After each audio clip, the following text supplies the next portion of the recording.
Ah, je vais mettre juste l'audio. Faut dire quelque chose, ça progresse. Ça Voilà, progresse bien. allez-y, c'est Ah. bon. C'est Donc parti. voilà, bonsoir les amis.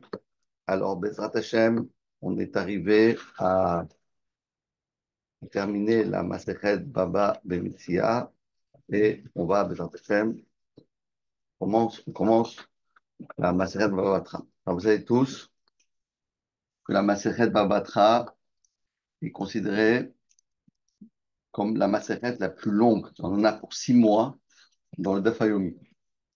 Donc voilà, il faut avoir un peu de 175. courage, petit à petit. En tout, il y a 176 dapim, comme vous le savez.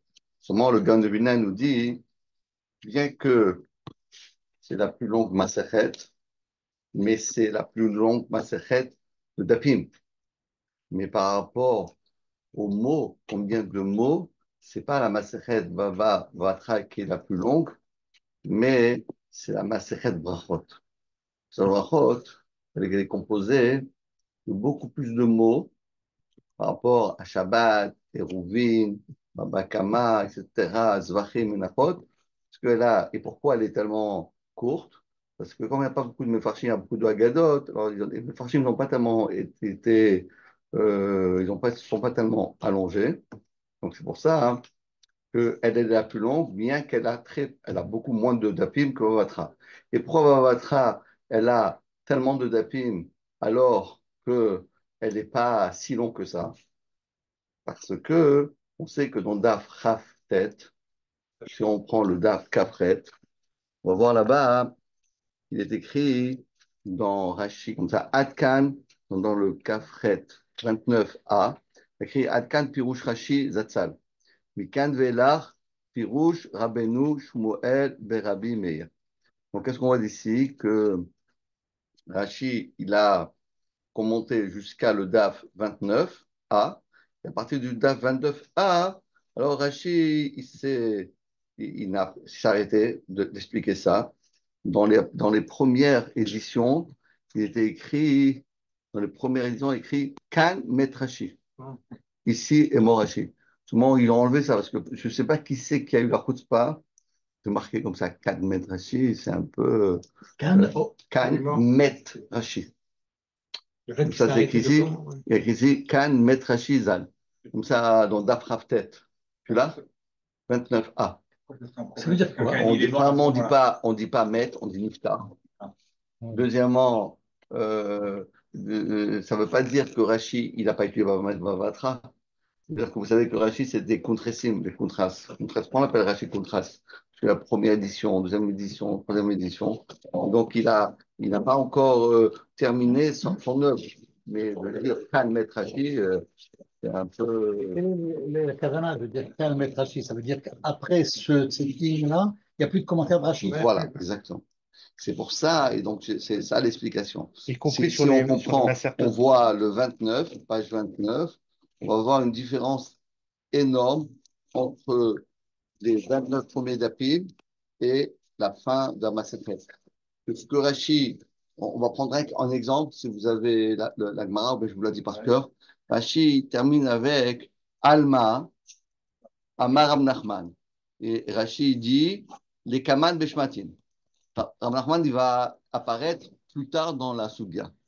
Le Rashbam qui a pris la relève et qui a expliqué, le Rashi, il a dit ça en 2 mots. Le Rashbam, il a dit Alma Amar Rab Nachman. Les Kaman Beshmatin. Gabe Marzik Bekar Kachavero. Vasil. Idar Vaite Sade Dekan Tartin Shnin. Velotev. Amar Rab Nachman. Adra Arav. Adra Peresh. Shashte Hashanim. Vous voyez, ce que Rachid il a dit en 2 mots, le Rashbam a dit en cinq lignes. Donc, vous comprenez Et bien. qu'est-ce que c'est quoi Alors, quelle est la différence? Quelle est la différence? Évidemment que Rachid, il avait cette force inouïe de pouvoir dire de tellement synthèse de synthèse, de dire des mots, de Ruach HaKodesh, et chaque mot était. Alors que pesée? le Rashbam, lui, il est plus. Mais à part ça, Corallon, c'est le petit-fils de Rachid, Rabbi Shalom, on ne sait pas que c'est moins bien, mais en vérité, Rashbam, il est entre Rachid et Tosfot. Parce que le Rashbam, ce qu'il fait, c'est pas simplement une explication comme Rachid, c'est qu'il fait un peu le trait d'union entre un Rashi et un Tosfot. il pose des questions, il donne des réponses, et une deuxième réponse. Donc en réalité, lorsqu'on lit un Rashbam, en vérité, on fait un mini Tosfot. Donc c'est évident qu'on va trouver, on va voir qu'il y a des davim qui sont hyper courts, hyper courtes. Quand par exemple, imaginez-vous, regardez ce petit daf là, et tout ça de Rashbam. Tout ça de Rashbam. Donc les Rashbam, ils sont énormes. Ah, ils sont énormes, oui. Énormes. Donc c'est un vrai travail. Regardez par exemple, regardez, Tosfot est tout petit et le Rashbam, il fait 2 fois ou 3 fois la taille. Pourquoi? Parce que le Rashbam, par contre, le Rashbam, c'est très intéressant de bien l'étudier, puisque le Rashbam, il a cette faculté d'expliquer d'une manière très simple, comme son grand-père expliquait le sien, mais et même les questions et les réponses, comment il parle, c'est très accessible à tout un chacun. C'est un peu, si vous avez étudié, comme le Ran dans les Nedarim. Exactement, je vais vous dire ça. Le RAN, c'est pareil.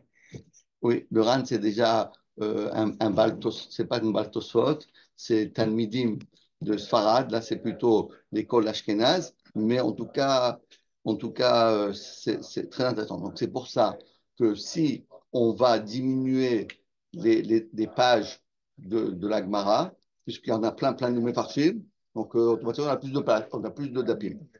Mais en réalité, s'il y avait Rashi, si Rashi était là, au lieu d'arriver à 176, on serait arrivé peut-être à 100, ou bien comme Kamaritzi à 118, 119, un truc comme ça, 120, mais on ne serait pas arrivé à 176.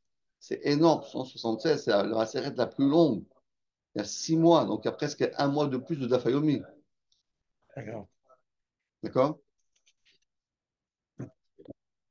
Par rapport à. Ah, c'est un peu long. Ah. Non, pas par rapport, parce que si Rachid avait continué son Ah oui, explication, d'accord. on aurait serait fait arrivé peut-être à un 120, mois de moins. un mois de moins. Donc, Ramotaï, ça c'est. Maintenant, vous savez tous pourquoi la macérette la plus longue est à la 176, pourquoi on peut dire que c'est comme ça que ça a été fait. Et les Mefarshim se penchent, c'est quoi ce chiffre 176? Pourquoi le chasse est plus grande macérette 176? C'est quoi le message qu'on est en train de nous dire? Alors, vous savez tous que 176, on la retrouve aussi dans la Parashat Nassau. Et on la retrouve aussi 119. dans le Teilim, Koufioutret. 119. Hein? 119. Non, Koufioutret. 119. Alors, et regardez bien, c'est quoi c'est quoi ce chiffre 176? On ne connaît pas tellement ce chiffre. Mais c'est très simple. Parce que c'est quoi 176? C'est 22 fois 8. C'est 22 fois 8. Ça veut dire quoi 22? 22, c'est les lettres de l'alphabet hébreu. Et 8, c'est le chiffre qui est au-dessus du Teva, qui est, on va dire, Me'en Olamava. Donc, ça veut dire, quand on étudie Baba Batra, on se rapproche de l'essentiel, à savoir, on étudie la totalité de la Torah, pas simplement la totalité de la Torah avec le chiffre 7, mais la totalité de la Torah avec le chiffre 8. Donc après, on arrive. C'est ça que le message on veut nous dire à travers dans cette macérette. Maintenant, Rabotai, vous savez tous cette fameuse marloquette que nous avons, à savoir comment ça se passe exactement cette macérette. On a Baba Kamal, c'est quoi Baba? C'est le char, c'est la porte. Première porte, deuxième porte et dernière porte. En réalité, rappelez-vous, on avait utilisé ça dans Maseret Rakama, dans Daf Koubet, Marloquet, on a Yosef, etc., pour savoir parce qu'il y a ce qu'on appelle le Seder Nezikin, mais on a aussi Maseret Nezikin. Donc d'après Rabbi Yosef, il dit que les Baba Kama, Baba Metzia, Baba on dit c'est une seule Maseret, qui s'appelle Maseret Nezikin. Pas se tromper entre le Seder Nezikin, le Seder, ça veut dire la totalité du Seder, et il y a ce qu'on appelle la Maseret Nezikin. Donc on a une marloquette, rappelez-vous. Est-ce que c'est Kula Kula Maseret Rad ou pas? Kenaf Kamina. Qu'est-ce que ça peut bien nous faire si on est une ou pas? C'est très important. Ça fait Parce 3 que. CO2. Ça fait 3 CO2. Pourquoi? Hein? Ça fait 3 CO2. J'ai Trois, dit trois CO. repas. Non, très- Ouais. Et trois repas. Parce que vous savez tous, quand on dit, ouah, ce Rav là, c'est un Gaon. Ça veut dire qu'il est Gaon. Gaon, Le ça veut mot dire qu'il Gaon, connaît 60. le mot Gaon, c'est la gematria du mot Gaon, c'est Gimel, Aleph, ça fait 4, plus 6, plus 50, ça fait 60. Et combien il y a de Maserhet dans le chasse? 60. Non, faux. 57 plus 3, Non. 63. Combien? Ah ben, tu as Non, une seule non, chance je de sais. réussir. C'est 24. Si tu dis 24, tous les chiffres, 1, 2, 3, 24, 4, 1, non, 60? 24, non, 24, 24. 24, non. Hein? 64? Non, Attends, non, si. Non, mais on l'avait dit, c'est soit non, non, non, 42. non, non, pas du tout. Non, mais attends. Ah si, ça c'est un truc que j'adore, c'est que Une l'histoire. quarantaine. Non, non, non, non, Non, parce non, que dans les non, non, c'est non. Gaon plus Dans les 60. le nombre, ça donne Les 60, mais je veux dire. Oui, c'est dans les 60. 66. Non, non, pas du tout. 37. À Bretagne. 67. Gaon, c'est. Alors, les Mefarshim se disent comment se fait-il qu'on dit que le Gaon, c'est celui qui connaît tout le chasse? On parle des chasses, c'est très Mishnah. Hein. Il n'y a pas dans tout le chasse, il y a pas de Mara toujours. Hein. Mais en vérité, il y en a 63. Et on ne sait pas comment on calcule 63. Il y en a en tout, on fait 63. Babakama, Matia, Babakama, il y en a 63. C'était moi. D'accord? Maintenant, comment on calcule? Comment on fait pour ça? Ça marche pas. Ça comprend Maseret Avot, par exemple? Hein? Maseret Avot, c'est dedans? Bien sûr. Ah, Et Douyot, Avot, tout ça, oui. donc il y en a que nous, on ne connaît pas, c'est-à-dire que, bon, qui sont enfouis. Ah, Qui ne non, sont pas dans le Babi. non, on prend les Mishnayot. Ah, c'est Mishnah, d'accord. Et dans tous les Mishnayot, il y a 63 Masertot. Et il y en a certains, dans Zraïm, il n'y a rien que Brachot, mais on n'a pas tout Zraïm, si on a de Rouchalmi. Dans Moed, on les a et dans le Babli et dans les Rouchalmi. Dans Nashim, on a dans le Babli et Rouchalmi. Nezikin, on a dans le Babli et Rouchalmi. Dans. C'est ce qui est intéressant. C'est les équipes, il n'y en a qu'une. Non, il y a tout. Tout. Mais par contre, dans ce qu'on appelle Kodshim, il n'y a rien de Rouchalmi. Il n'y a pas rien. Et chez nous, il y a tout. Et dans Taharot, chez nous, on a, dans le Bavli, on n'a qu'une, ça s'appelle Nida, et dans le Roshami aussi, il y a Nida. Mais la différence qui est incroyable, c'est que dans le Bavli, on a tout Kodashim, mais rien dans Zraïm, et dans le Rouchalmi, c'est le contraire. Donc le Rouchalmi, il a complété Zraïm, et le Bavli, il a complété. D'ailleurs, le Chafetz Chaim, il avait 80 ans, plus même, et on avait fait passer le message qu'on a retrouvé le Yerushalmi sur Kodashim, sur Masechet Zvachim, Menachot, Cholim, Bechorot, etc., etc. Alors, le Chafetz Chaim, il devenait comme un fou, parce que lui, c'était son leitmotiv, c'était étudier des corbanotes. Donc, il a acheté ce livre qui s'appelle Yerushalmi sur Kodashim. Et il a lu, et il est arrivé dans Masechet Menachot. Et dans Masechet Menachot, là-bas, on parle de Rabbeinu Tam et Rashi. Et là-bas, dans Yerushalmi, on voit, parce que c'est là-bas, la Sugia de mettre les tefilines, ça se trouve dans Masechet Menachot. Et là-bas, dans Yerushalmi, il dit qu'il faut mettre les tefilines comme Rabbeinu Tam. Alors, le Chafetz Chaim, il a commandé une paire spéciale de tefilines de Rabbeinu Tam. Il dit que moi, parce que dans le Shamaï, il y a écrit seulement Yereshamaïm qu'il faut mettre. Et moi, je ne suis pas Yereshamaïm, je ne suis pas Yereshamaïm. Le Chafetz Chaim n'est pas Yereshamaïm. Je ne sais pas qui c'est qui va être Yereshamaïm. Si ce n'est pas lui, je ne sais pas qui. Bon, il a dit, moi, je ne peux pas. Mais c'est écrit dans le Yerushalmi, il a fait. Donc, il a commandé. Sauf qu'il a commencé à les mettre. Sauf qu'après, il s'avérait que le Yerushalmi de Kodachim, c'était Mezouyaf. C'était un faux. C'était un masquil. Un masquil. Ah, c'est chinois. Il avait inventé, mais c'est un génie. Il a inventé, on l'a encore d'ailleurs, il a inventé un Yerushalmi. Il s'amusait à écrire une Gemara sur tout Kodashim qu'il faut d'abord, il faut s'y connaître déjà, mais tout faux. Donc le Chafetz Chaim était déçu. Il a dit qu'est-ce que je fais? Il dit, comme j'ai commencé à le mettre et de finir de Rabbeinu Tam, qui van Malima Kodesh, van Moridim. Il les a gardés jusqu'à la fin de sa vie.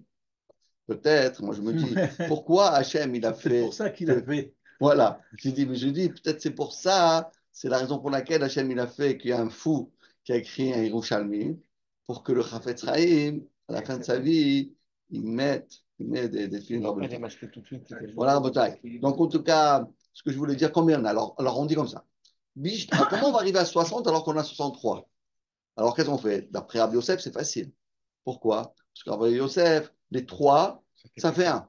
Donc en vérité, on n'en a pas 63, 61. parce qu'on en a 61. Mais il y en a un non C'est plus. quoi les trois qui en font un? Bah oui, parce que les trois babot, t'en fais une Nézékin. Ah oui? Comment? Non, il n'y a pas de. Bavakama, c'est. Babakama, on a vu qu'il y avait Oui, d'accord. D'accord, ça fait 61. Ok, Dans la tout le monde pratique, enlève. on les compte pas comme ça. Non, il dit c'est pas. Paradis que oui, on comme ça. Ah bon? Et alors il en manque un. Alors la réponse est qu'en réalité, Sanhedrin et Makot, c'est qu'une seule Maseret. Donc après ça, on arrive, Bediouk, à 60, c'est ça le gars. Maintenant, à Botaï, on est fort de tout ça. On sait que quelle différence y a-t-il entre si on dit que c'est une seule Maseret ou c'est deux Maseret?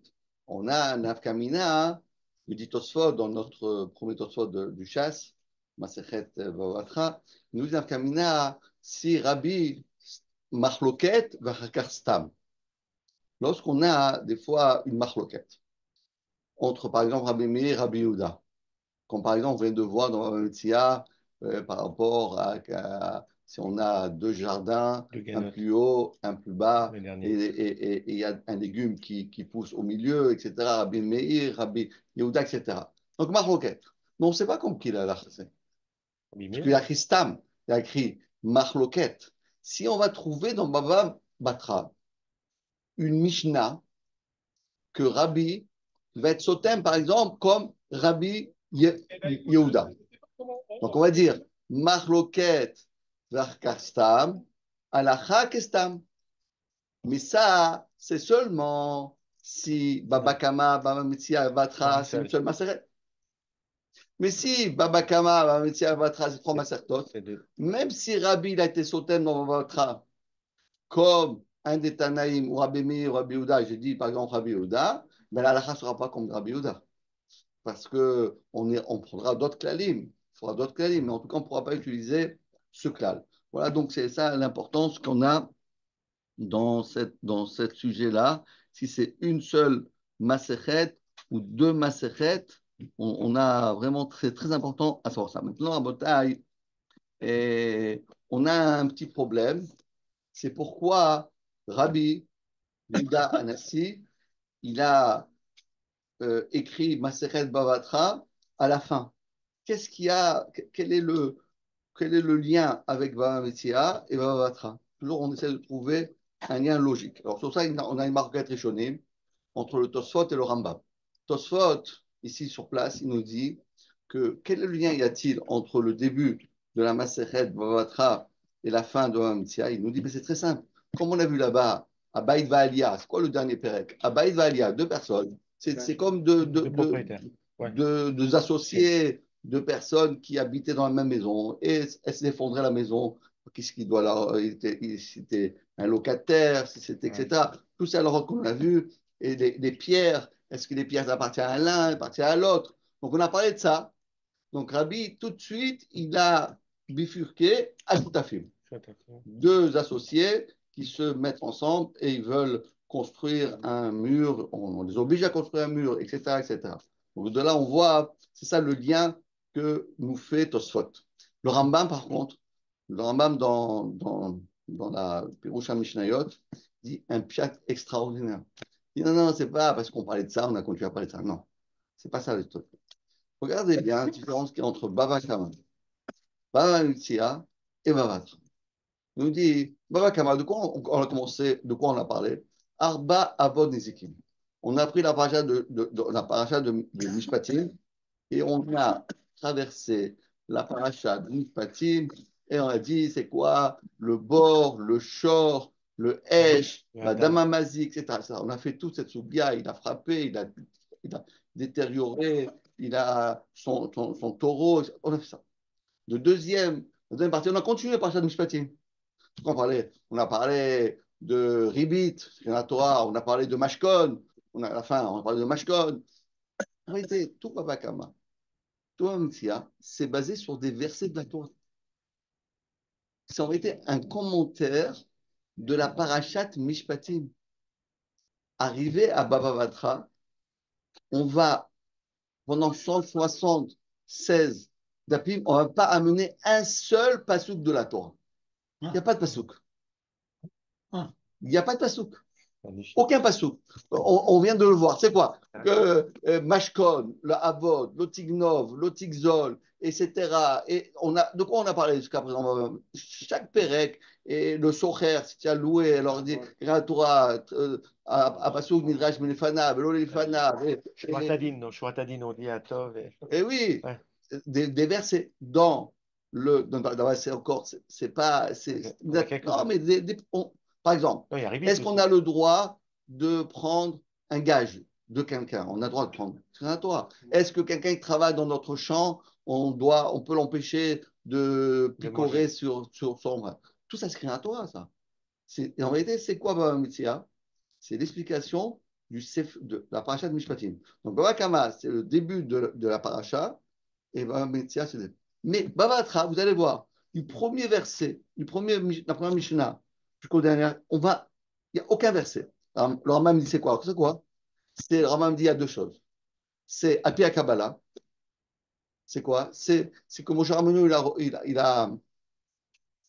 Moshe Rabbeinu, il a ce qu'on appelle, il a reçu ça à Kabbalah. C'est pas la Kabbalah du Harizal, hein, c'est pas la Kabbalah, c'est pas celle de Kabbalah.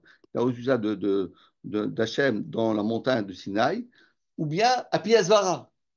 Les Chachamim, à Piazvara, ils ont dit qu'il faut faire comme ça. Tout ça, ce sont des takanot Chachamim. C'est pas que c'est rien que des Rabbanan, c'est de Natora, mais c'est des Zvarot. Comme ça, il faut faire. C'est comme ça, il faut faire.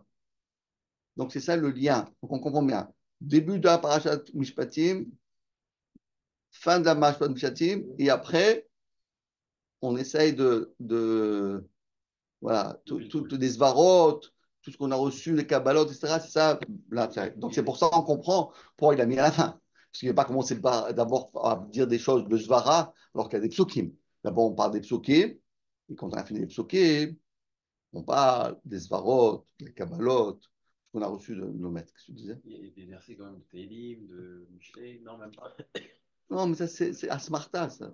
Ok. Il y a quand même des versets Télim, de Shirachiri. Oui, toujours. Non, ça, c'est la Gadot. Ça rentre dans les Agadot. Oui, dans la Gadot, je parle dans la Mishnah. La Mishnah. La Lachot. Oui, toujours la Gemara, elle embellit elle embellit la Gemara avec des Agadot, etc. Ouais, etc. sûr.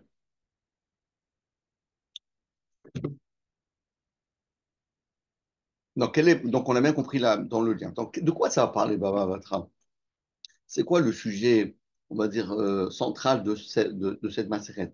Le sujet central de cette Maseret, ça va être, c'est partagé en 7 parties. Bien que... Non, c'est la responsabilité vis-à-vis de l'autre. Ce sont on va dire, toutes les. Prévention de dommages. Non, pas non, pas du tout. C'est quoi ce qu'on va parler ici? On va appeler toutes les ta'anot, tous les tviot, que quelqu'un il peut réclamer vis-à-vis de son prochain, que ce soit par rapport à des métaltélim, soit par rapport à ce qu'on appelle du mobilier, même de l'immobilier. Donc celui qui fait de l'immobilier, il va bien comprendre l'autre. Vous comprenez ce que je dis? Pourquoi? Parce que chaque fois qu'on aura un conflit entre les hommes par rapport à un objet, c'est à moi ou c'est à toi, par rapport à un terrain, c'est à moi ou c'est pas à moi, ça va se passer dans Baba Metzia. C'est pour ça que si on fait attention, on va voir que le premier et le deuxième, premier sujet, ça va être donc tous les problèmes qu'il y a entre les voisins, la voisinage, comment gérer une bonne voisinage. Deuxièmement, comment on va partager lorsqu'on est des shutafim, Les associés. les associés. Troisièmement, c'est à quel moment on peut considérer que cette chose-là m'appartient, que ce soit quelque chose de métal télim ou carcaote.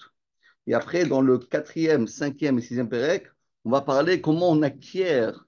On va parler de Kinyan Agav, Kinyan Messira, etc. Et on va terminer dans le huitième et le neuvième pérec. On va parler de tout la Yerusha. Et dans les derniers prakim, on va parler de Matnat Shrimera, quelqu'un qui fait un testament. Et on va terminer avec comment on écrit un document pour gérer les problèmes entre les hommes lorsqu'on vend, lorsqu'on achète, lorsqu'on donne, lorsqu'on veut faire un testament, etc. Comment le faire. Donc c'est ça, quelque part, toute cette soudia-là, c'est ça. Donc on va apprendre on va apprendre à savoir ça appartient à moi, ça appartient à... Donc ce qui est intéressant, deux choses. En plein milieu de cette macérette qui est hyper longue, on va arriver dans le cinquième pérec. Dans le cinquième pérec, on va étudier pendant 3-4 dapim une Gemara, mais miraculeuse, qui s'appelle les Agadot de Rabba Barbachana.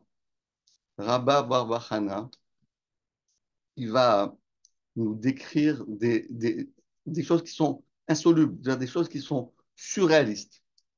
Il nous amène qu'il est dans un bateau et puis soudain, il y a une étoile qui va le manger. Des trucs, on se dit, mais attends, mais on est dans quel monde? Alors c'est vrai que ça a l'air complètement surréaliste, mais on sait que tous les secrets de la Torah, d'ailleurs, le Gaon de Vilna, il a écrit tout un livre là-dessus. On l'a pas ici. Il a écrit tout un livre là-dessus. Tous les secrets de la Torah sont écrits dans ces quelques dapim de la Haggadah de Rabba Barbachana. D'ailleurs, les grands Mekoubalim, comme Ramoshe Shapira, il faisait des cours sur cette partie. Il y a tout un Sefer du Maharal, Prague, pour expliquer ça, etc. C'est vraiment, ça a l'air, mais c'est presque c'est sur ça est basée la science-fiction. Vous connaissez les livres les films de science-fiction, c'est basé là-dessus. On pourra compter sur vous pour nous faire ces 3-4 dapines-là.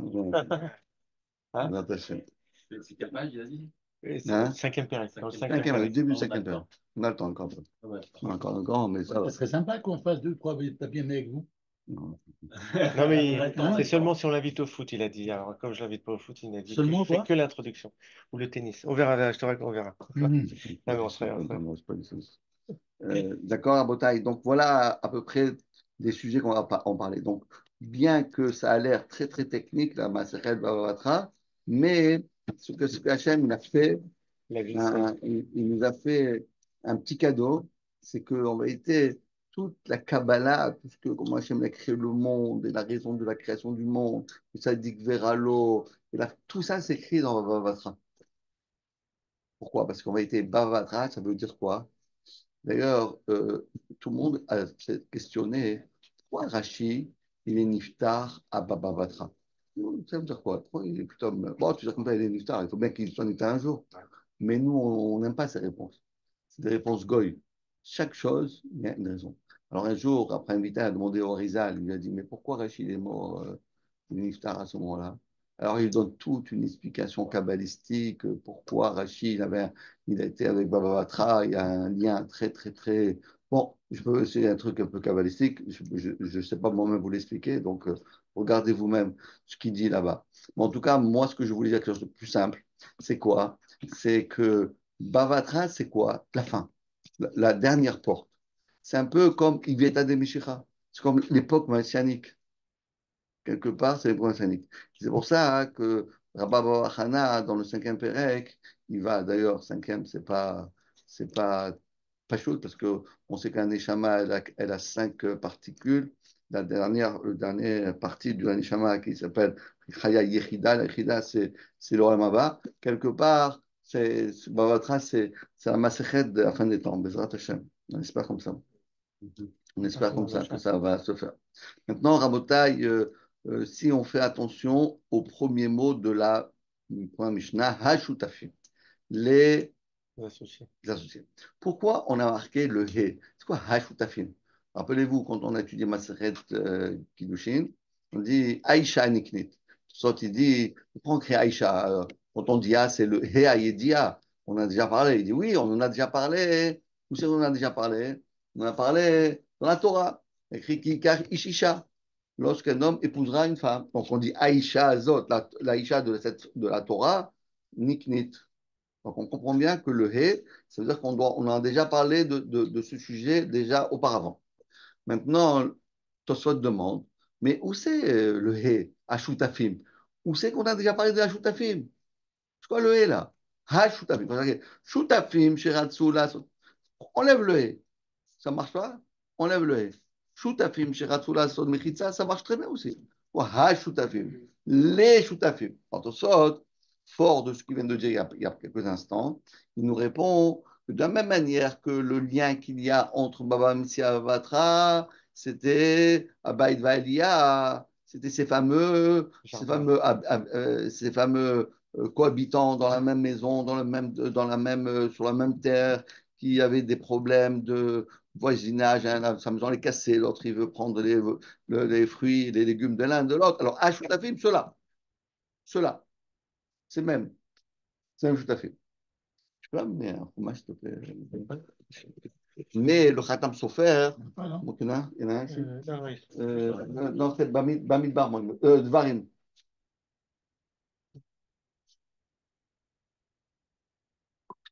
Mais le Khatam Sofer, il dit un pirouche extraordinaire. Il dit pourquoi il vient ce hé là? C'est quoi le hé de Ashutafim? Alors il dit, le Khatam Sofer, il y a écrit dans la Torah, Ushfatem Tzedek. Tu vois? Il y a écrit dans Parashat, non, au début, au début de Dvarim, Ushfatem Tzedek, Ben Ish, ou Ben Achiv, ou Ben Gero. Vous vous rappelez de ce verset-là? Ushfatem Tzedek, Ben Ish, ou Ben Achiv, ou Ben Gero. Comment on traduit ça? Et vous devez juger Tzedek, voilà, Ben Ish, entre un homme, Ben Achiv, frère, ou Ben Gero. Un converti. Hein? Un converti. Ah ben. Ah non, un Ben Gero. Étranger. Un étranger. Hein? Eh ben. Non. Ou Ben Gero. Ben Guéraud, le fils du converti.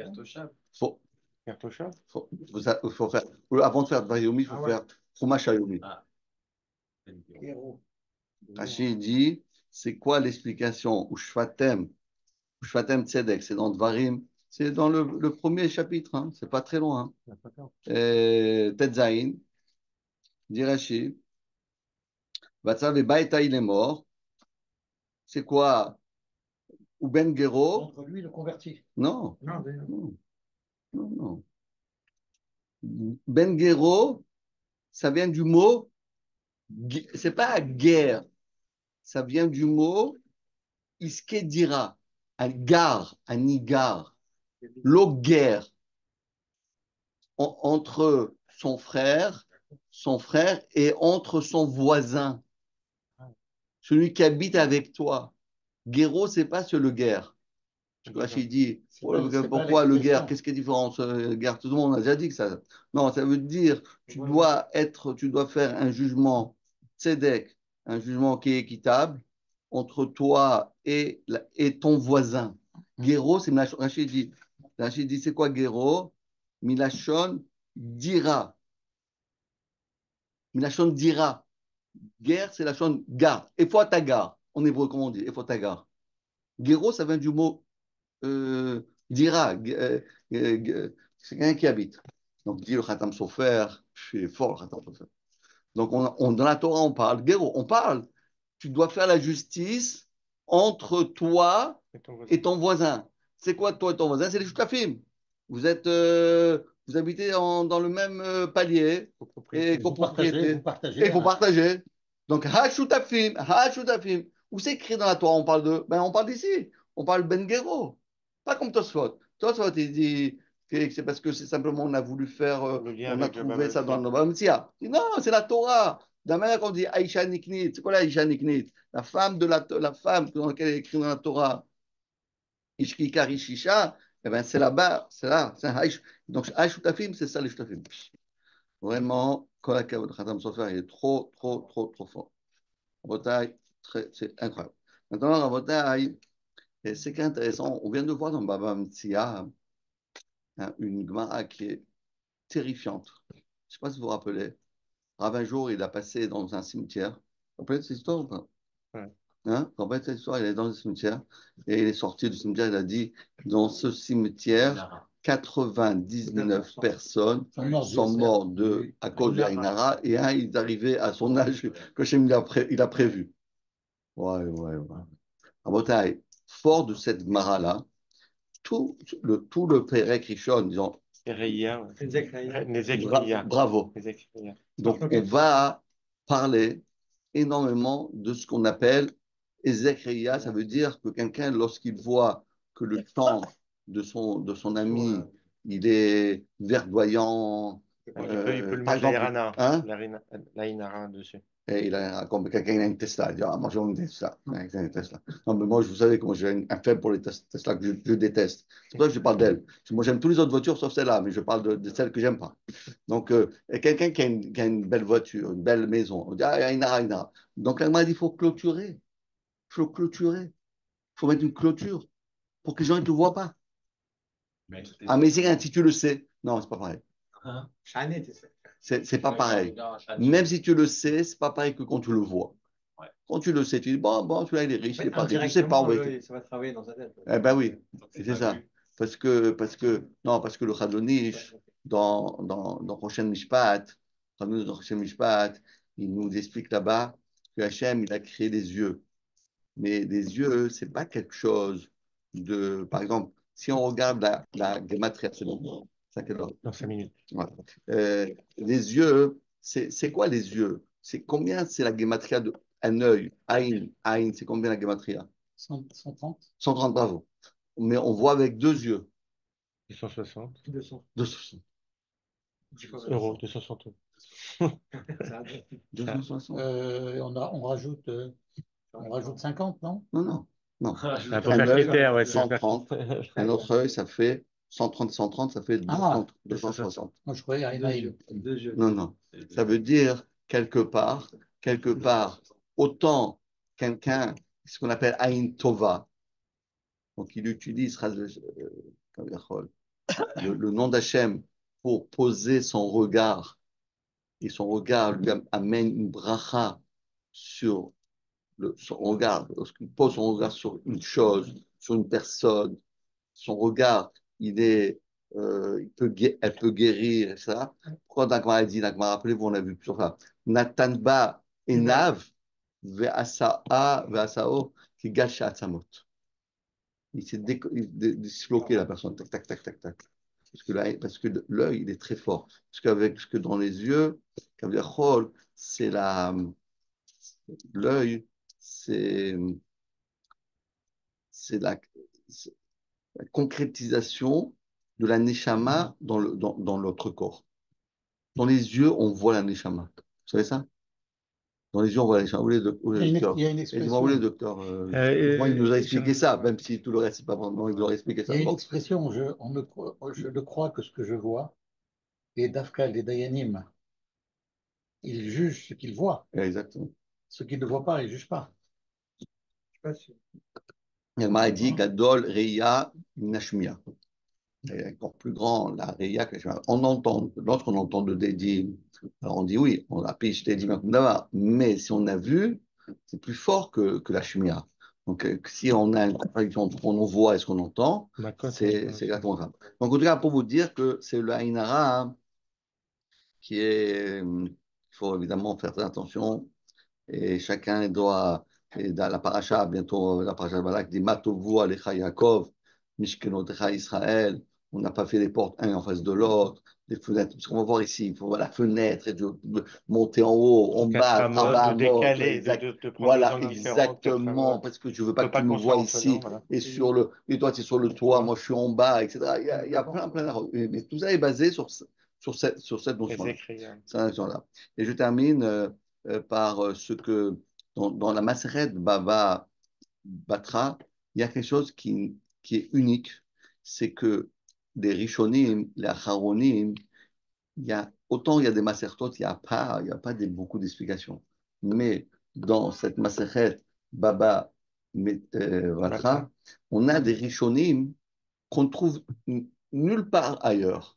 Comme par exemple ce qu'on appelle Aliyot de Rabbeinu Yonah. Rabbeinu Yonah, vous connaissez Rabbeinu Yonah? C'était à l'époque du Ramban, etc.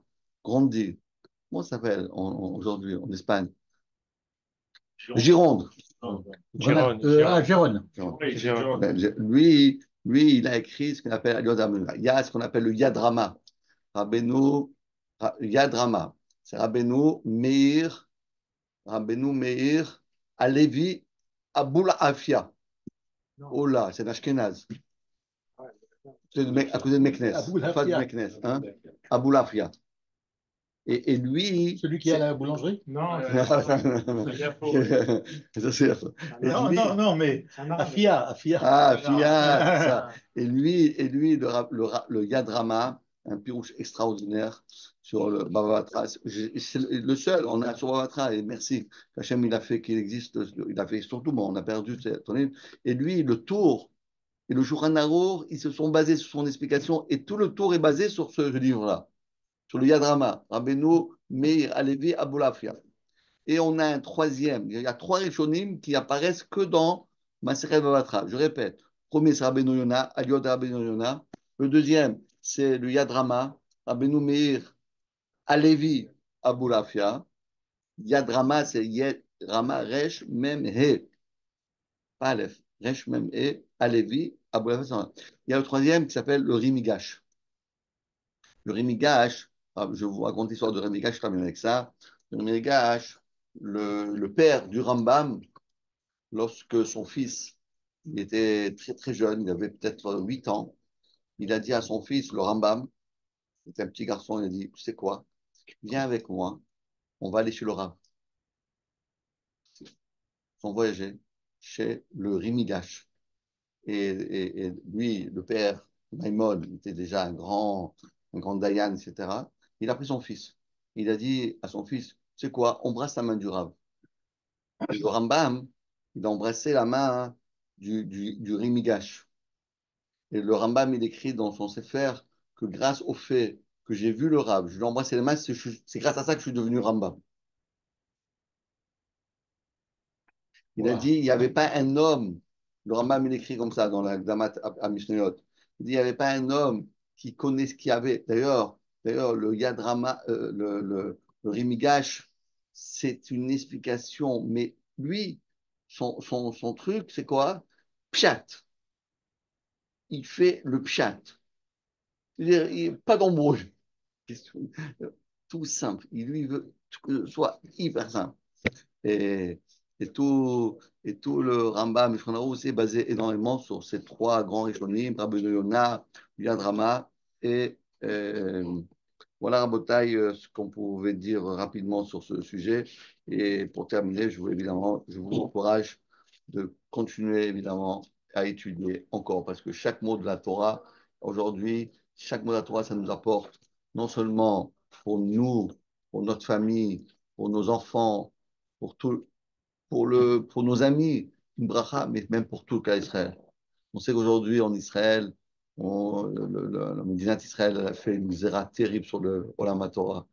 On enlevait toutes les subventions de la Torah, on enlevait toutes les subventions, 42, toutes les subventions pour les Bnei Yeshiva. Ils sont massés, ça commence. Mais nous, on va étudier la Torah, et la Torah, Bezrat Hashem, c'est comme de la bracha. Amen. Merci beaucoup.